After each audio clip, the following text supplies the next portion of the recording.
What's going on, fellow A-Plusters? It is I, your host, Adam Perez, back once again to go ahead and bring you guys live viewer questions. That's right, guys. I certainly did not forget about you. For those that I did not get the opportunity to go ahead and complete answering your questions this past weekend on A-Plus Hero Report, I am here today to go ahead and certainly play some catch up for you guys and definitely get through a majority of these questions for you guys. So this probably will be dropping Wednesday morning for you.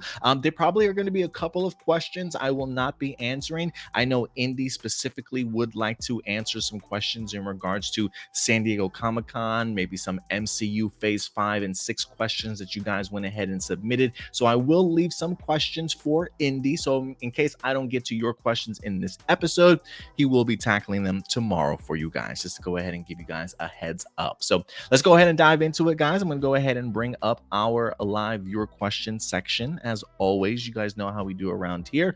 You go over to the YouTube channel, click on the community tab right up here, and every Wednesday or Thursday, we will in fact be posting for you to submit your live viewer questions. So let's go ahead and dive into this. I'm going to go ahead and sort by newest first, as always.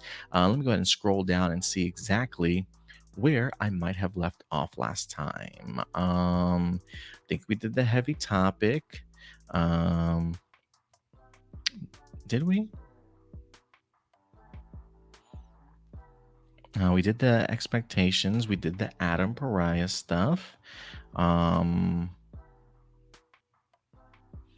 can't remember if we answered some of these questions. So if I did answer them, I'll re-answer them. Let's go ahead and get through this. We got Carter Matthews.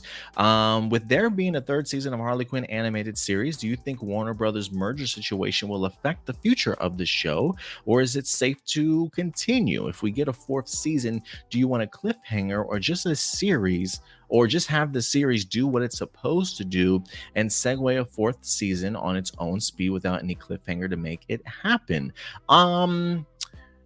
So I honestly haven't had the opportunity to watch the Harley Quinn animated series myself. I've been hearing so many fantastic things about it.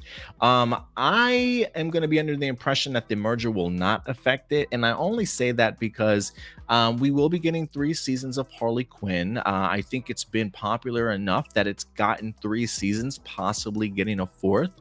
If this season certainly does well, and I think David Zaslav, the new CEO, recognizes moneymakers when he hopefully sees it. And I think Harley Quinn is certainly a big enough character. It's certainly proven itself as a season or as a series. So I do expect to get a fourth season.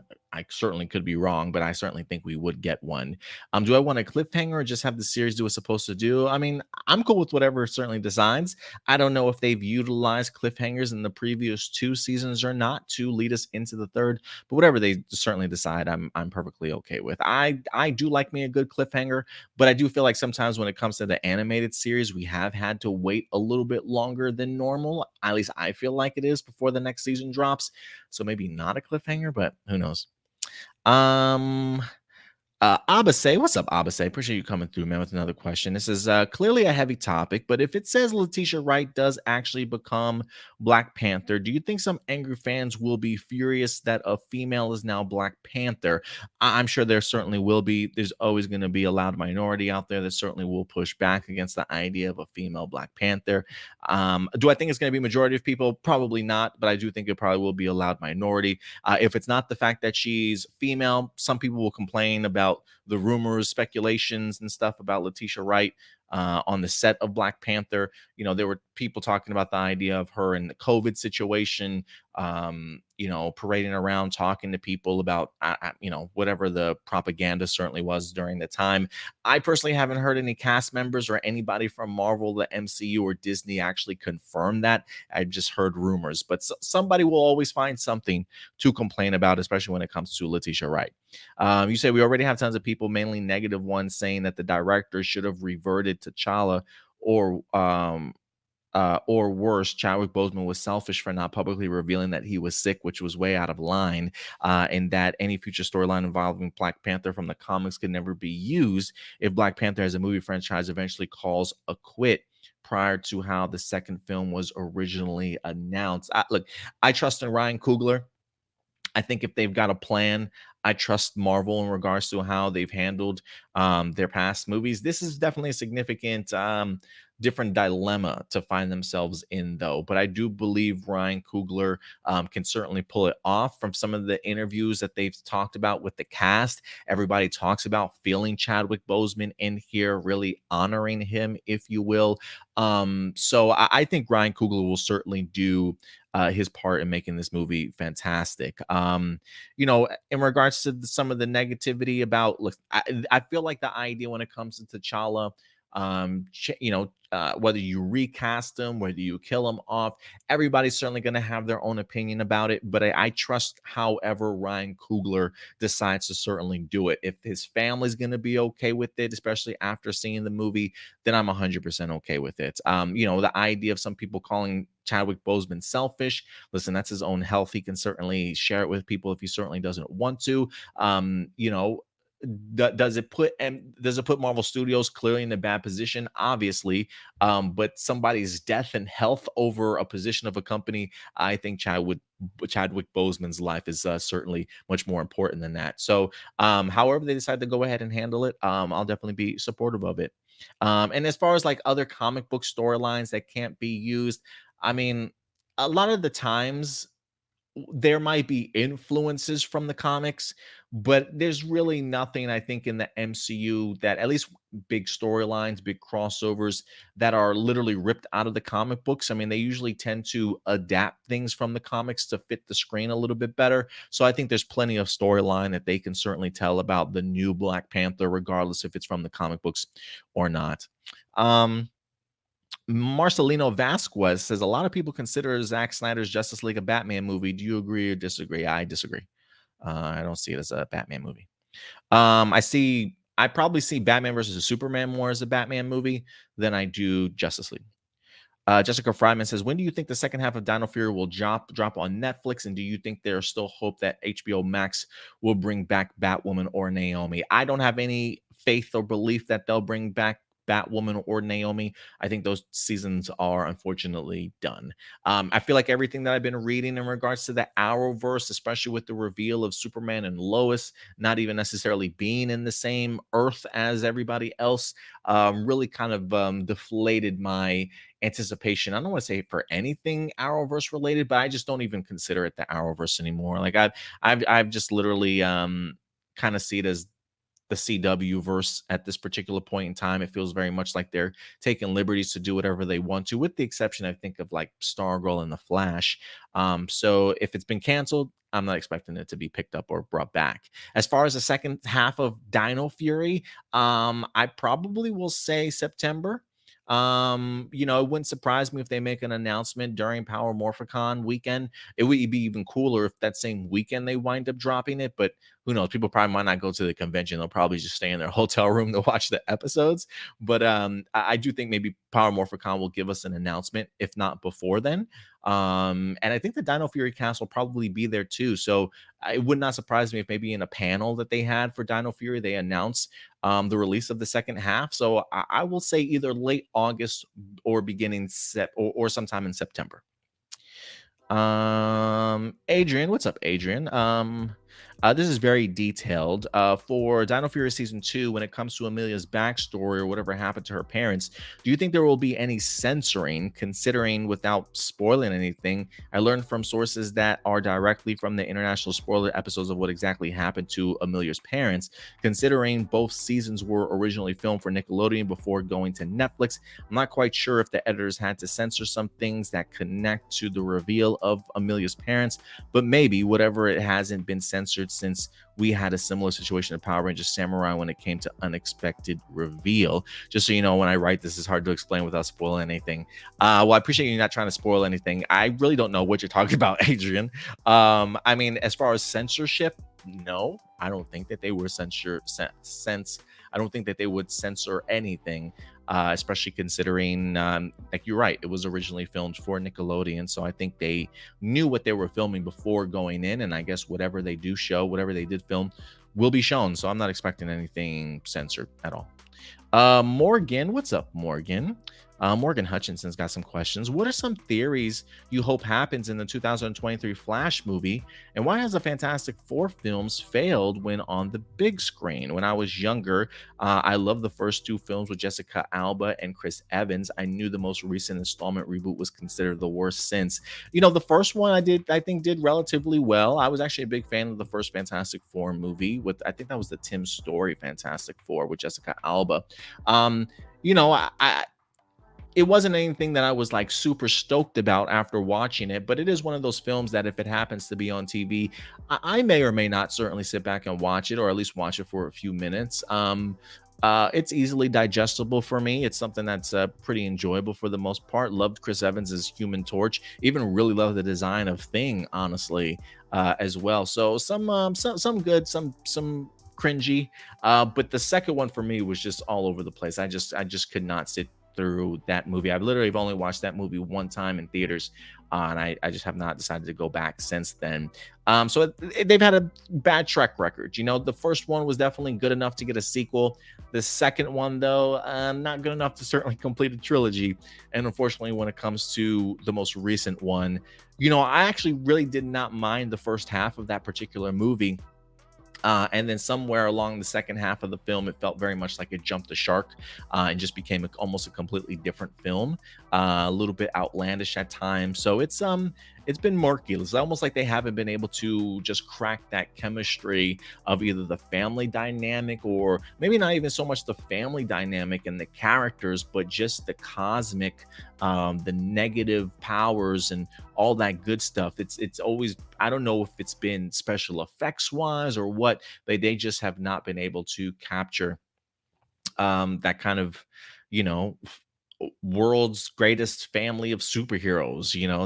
That the Marvel comic books have been able to do. And I do believe there was also an additional Fantastic Four movie even before the Tim Story one that you're referring to, maybe back in like the 60s, 70s, maybe 80s. I don't even remember, but there definitely was another attempt, a very early attempt, if you will.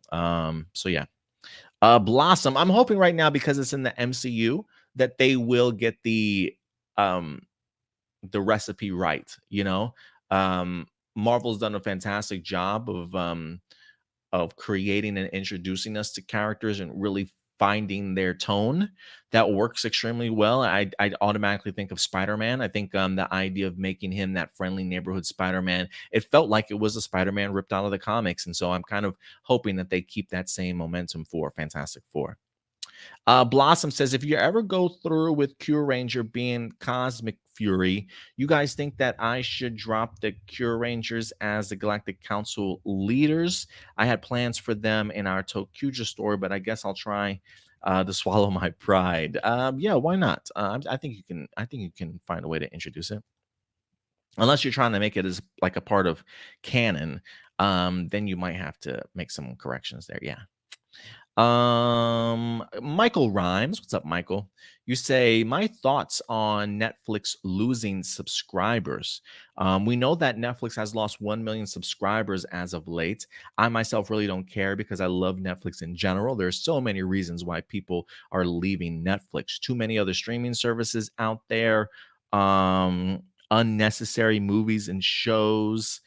Most people don't realize that Netflix is still the most superior streaming service because it's still available around the world, unlike Disney Plus, HBO Max, Paramount are all US exclusives. That's definitely a good point. Very, very much an international streaming platform.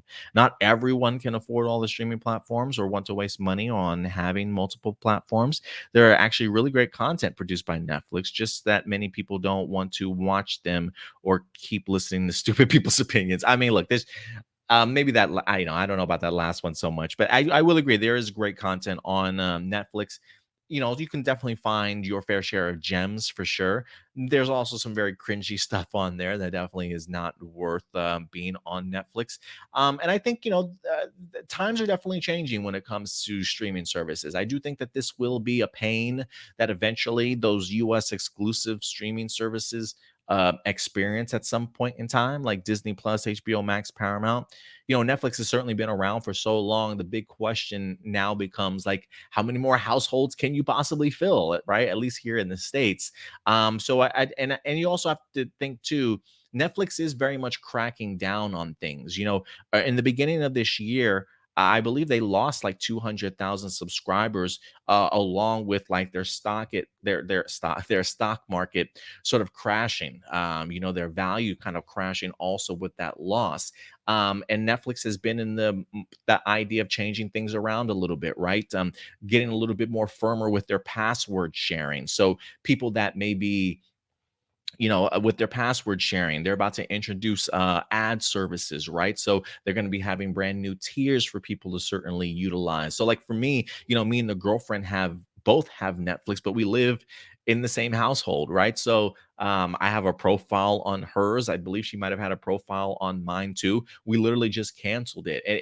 I think it's becoming one of those things where you can see Netflix kind of locking down on sharing, you know, uh, profiles or sharing people's connection to Netflix that really aren't paying for it. So you do see a lot of people definitely leaving. But if anything, while they have lost 1 million subscribers, it's actually less than they predicted for this particular quarter. So they actually feel pretty good about the idea of only losing 1 million subscribers. And I do think that'll eventually hold itself steady and it'll definitely work their way back up. Netflix for me is easily in my top 3 of streaming services, probably right behind Disney Plus and maybe HBO Max for me at least. Um, Make sure I leave Indy some questions too. Jack Daniels, what's up, Jack Daniels? Appreciate you coming through.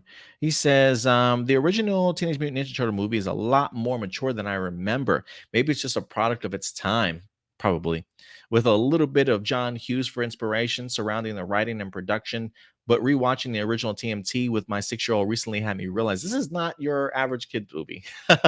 Of course, kid movies in the 80s and 90s were a lot different than now. This movie had some very hard hitting moments and took itself seriously when it needed to at the right times. It still stands up as a great film today, especially if you get a remastered high definition uh, edition. I do not have one, but you know what? Actually, I think I do have I have TMNT and Secrets of the Ooze on Blu-ray. So I don't know if that's like 4K high definition, but I definitely do have it on Blu-ray.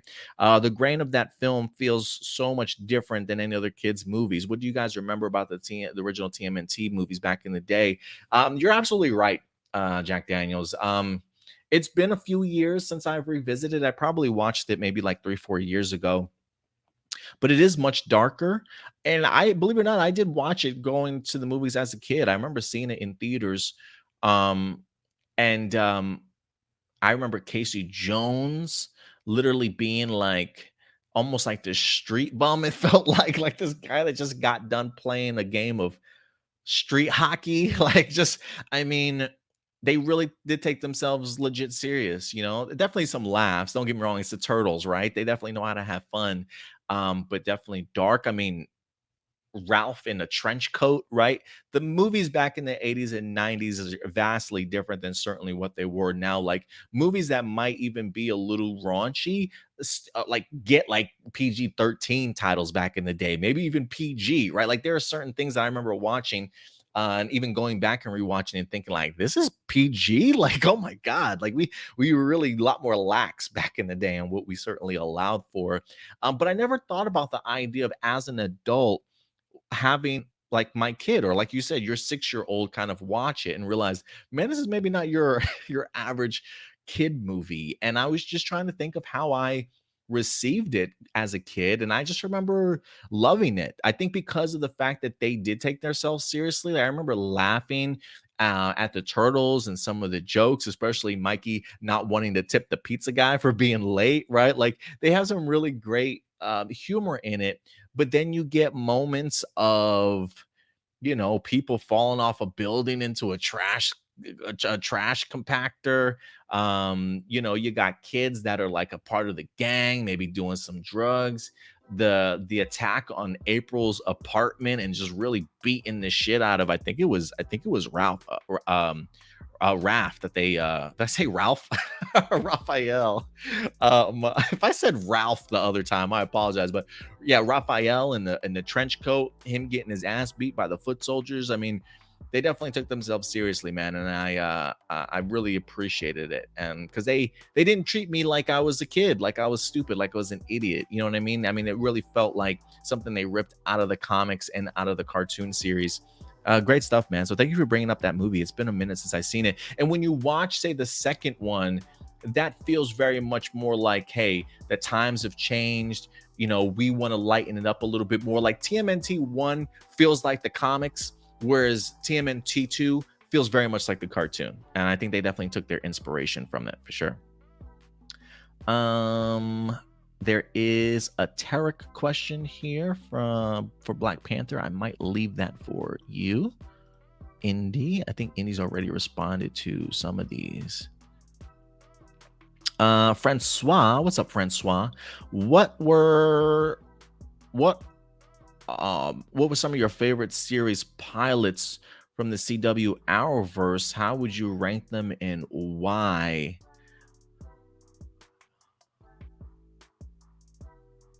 Probably the Flash pilot, followed by Arrow's pilot.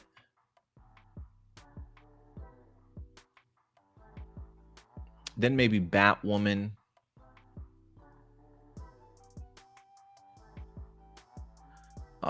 Or maybe Superman and Lois, and then Batwoman. Give me Stargirl. I don't know. I'm just putting stuff out now. Black Lightning. Black Arrow and the Canaries. Yeah, I'll probably stick with that. I'll probably stick with that.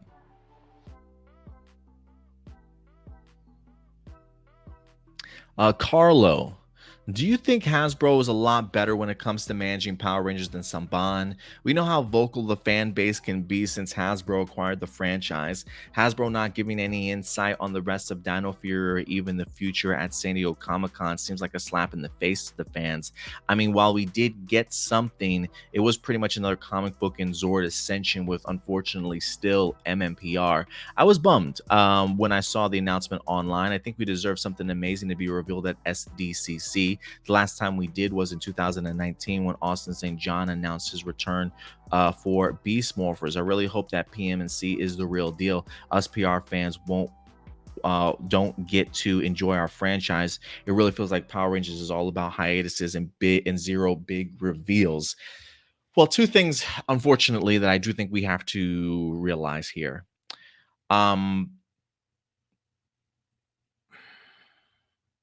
No, I'm not going to say that. I will say I understand people's displeasure of it not being at San Diego Comic-Con, and I'm not going to get on Hasbro's ass about it just yet until I see Power Morphicon, because we literally have an entire convention devoted to Power Rangers, right? Um, that as Power Ranger fans should make us extremely happy. And I say that just because it's taken DC a bajillion years to finally create a, a convention for themselves. I think we've only had DC fandom for like 3 years. I know we didn't have a Power Morphicon truly over the past couple of seasons because of COVID and things like that. I don't know the connection between Hasbro and Power Morphicon, but I am hoping that that's where they are waiting to make big announcements, whether that be for the 30th anniversary, whether that be for potential MMPR reunion. Who knows if they're going to dive into the Jonathan Entwistle stuff. But I'm not mad at them for not showing too much of anything at SDCC. I appreciate them at least allowing Boom Studios and some of their Power Ranger content to at least certainly be provided there. But you don't necessarily want to blow your load at one spot when you know you've got another Power Morphicon right around the corner, right? Like even though Marvel had a huge slate of things that they revealed, they didn't reveal everything, right? Because they do know that they've got D23 Expo here in like a month or two, where they're going to be revealing more things. And I while Power Rangers may be on par with some other franchises, I do think that there are bigger and other franchises that have momentum behind them and already know what they want to be, right? Whereas Hasbro, they're trying to get all their pieces together and create something for the fans, to the point to where when they do reveal it, it will be majestic in all its glory, getting all the juicy details that we certainly need. Um, San Diego Comic-Con for Hasbro was very much a focus on Dungeons and Dragons. I'm actually like, if you were to ask me, I'm actually kind of surprised that Transformers wasn't at SDCC to get a trailer or to show us what they've done, right? So Hasbro in general had a weak presence in certain areas when it comes to San Diego Comic-Con. So, like, if I'm a Transformers fan, I'm pretty sure there's some people that probably pissed off that they didn't get a glimpse at the brand new movie upcoming. So I think this is more of a Hasbro thing and how they want to manage their stuff. More or less than let's just slap the fans in the face and not showcase them. I mean, look, the new CEO that we have, Chris Cox, loves in some Dungeons and Dragons. So maybe it was his idea that if we're going to put any movie that is completed and ready to go and has been filmed, is probably going to be that particular movie. And I don't blame him for doing that, right? It is all about what is your priority? What do you have coming out next that needs to get that attention? And that is Dungeons and Dragons and Transformers. We're still a year away, if not a little bit longer, before Jonathan Entwistle's stuff, winds up dropping. I mean, we still have the second half of Dino Fury to certainly go. And we still have a whole nother season, if you will, in the 30th anniversary. Granted, a shorter season, but I do think we would get that. And then we might even have to wait a whole nother year for Jonathan Entwistle stuff. Or who knows, maybe they wait for that stuff in like summer or fall of 2023. I certainly have no idea. So, this is still very much the beginning process. You're asking Hasbro to literally create a whole new universe, if you will, from the ground up with connective tissues of not just giving us one show, but also giving us a full movie, a kids programming show, animated series. That's a lot to certainly go ahead and put on your plate. And you definitely want to make sure that you've got the right people involved. So, it's just, we just have to be patient. And I know it's definitely hard to certainly be that, but as Power Ranger fans, we definitely have to be patient. I don't think this is a slap into the face of Power Ranger fans from Hasbro. Hasbro's just doing what they're supposed to do. Keep your head down and focus on creating. Because if this bombs, what are we going to do now? Right. So I think Power Ranger fans should be asking Hasbro, take your time, take your time. Make sure you get this right more than anything. So I get the displeasure. I definitely get the displeasure. But it's all for a reason, I believe. Um,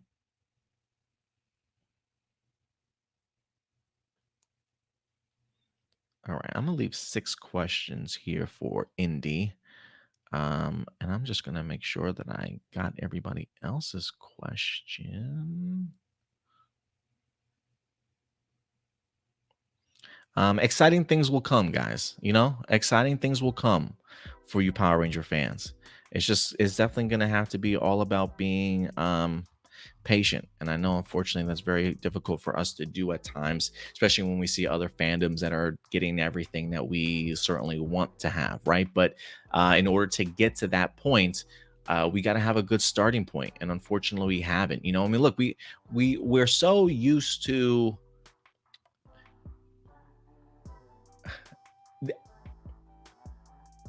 this is how disconnected Power Rangers is from the mainstream, right? I think every other fandom is used to this type of thing, almost except for Power Ranger fans. Like we've been so used to the very easy, accommodating, repeat, rinse, copy, paste every year. We know when we can expect an announcement for the trademark, right? We know when we can maybe expect announcement of a leak of what's to come next. We know when we usually can expect an actual official announcement and the team being recognized, right? Like it's been in our DNA to just accept the norm of how Power Rangers has been done before, and it's been cheaply and copy and paste repeatedly for the past however many years. And I think that shows you the disconnect of how things are really done when it comes to either television and movies in the big mainstream world. And I think now that Hasbro is taking the opportunity to grow and expand Power Rangers in a whole new way, things are going to change. It's going to take longer for things to be produced. It's going to take longer for us to get details about new things. You know, we're not supposed to be as privy and in tune with the information and the leaks and the spoilers that we get early. So again, I think this is going to be an adaptation period. I think this is going to have to be a very patient period while they work their magic and create this massive connective world, if you will. So I do think that Power Rangers fans should be patient before they get too upset and push back against everything that Hasbro wants to do. This is very much a changing of the guard, slowly tapering off the way things used to be and trying to ramp up new things for us. So some appreciation would probably go a really long way, some patience and understanding things are just simply being modified. So I think we'll be all right, but still have to see what the end result will definitely be. Last people that I did not get to, Danny Morales. I'll have Indy answer yours. Roberto Buena. He'll answer yours. Jackson Peterson, Jericho Gonzalez, and you know what? I might do one more for you guys. Power Rangers Legacy. Not sure if you heard about this, but at San Diego Comic Con, Hernandez brothers, who were in charge of some of the Lightning collections, was asked by a fan who seemed to be rude about some of the colors and details of the action figures, and they replied, "We did it specifically to piss you off." Basically, a fan asked a question about the team's work that started with an insult and continued for some time with the description of what the fan would have liked instead of what they did. They responded by joking that their intent was to insult him personally with their work. Does this tell you that Hasbro knows about the loud minority of the fandom? Yeah, I'm sure they absolutely do. Um, I do think there's a reason why, and I mentioned this when we talked a little bit about the the last fan first Friday that we had, or Tuesday for Power Rangers, how it was like just added to the end of the Transformers um fan first Tuesday, if I'm not mistaken, and just how cringy and short and non-descriptive and quick that it certainly was, right? And people really got up in arms. And one of the things that I said was, look, well, I appreciate Hasbro, getting creative, giving us a different format. There was also an element of like I don't want to say like I don't give a fuck, but I don't want to say, and maybe even a slap back at the fans for maybe some of the loud minority of fandom that has over the years, or at least through their fan first Fridays, just like crapped on every fan first Friday that they've had. Like just being at the fan first Fridays and listening, and or at least looking at the live chat and the comments. A lot of disrespectful people out there, man. A lot of entitled fans, people clearly not happy with anything that Hasbro's putting out, always complaining about something when they do make announcements, because of the fact that leaks happen so early. People in the comments are like, "Oh, we've seen all this around it. Show us stuff new. Show us stuff new." Like that's not how this works, right? Like just because you know about it doesn't mean that we should stop doing our job in presenting it to you. And there's a part of me that wonders if they took the easy route last time to just say, "Hey, fans complain about everything that we create. They complain about seeing all this stuff again. So why are we going to waste their time and keep them around for a short period of time? Let's go ahead and do this quick little video, add it to the end Transformers, boom," right? Like I do feel like fans fired shots at Hasbro, and maybe that last fan first Tuesday was Hasbro shooting back at the loud minority of fans. And this also showcases to me that clearly they do hear it.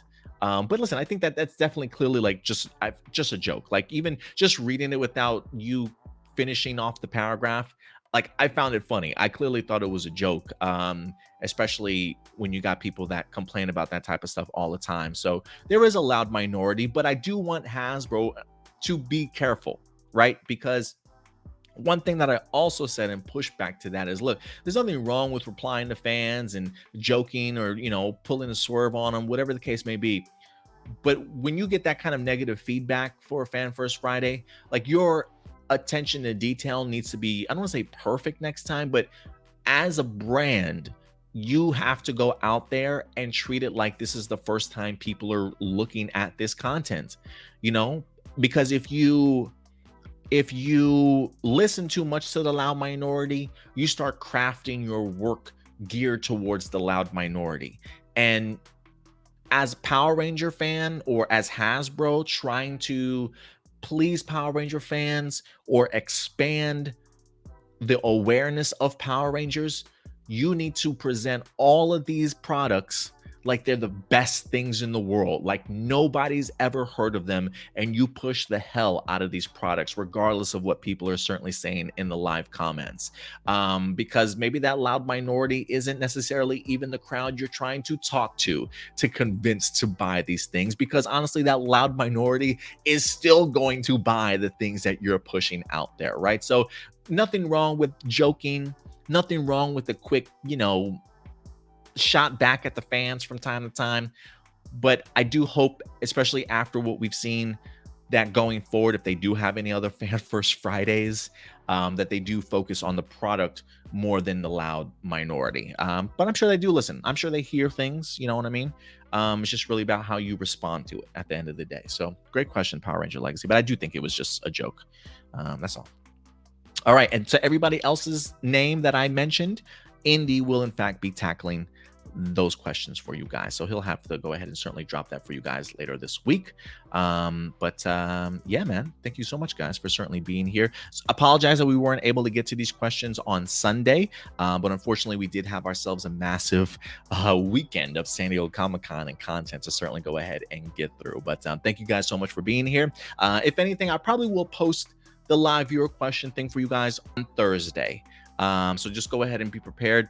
Submit your question over Thursday, and then throughout the remainder of the week until we get to Sunday. You got all that time, guys. So other than that, I think that's going to do it for me here, but I'll certainly see you guys later this weekend. In the meantime, do me a big favor. Take care of yourselves. Take care of each other. Keep it A+. Bye.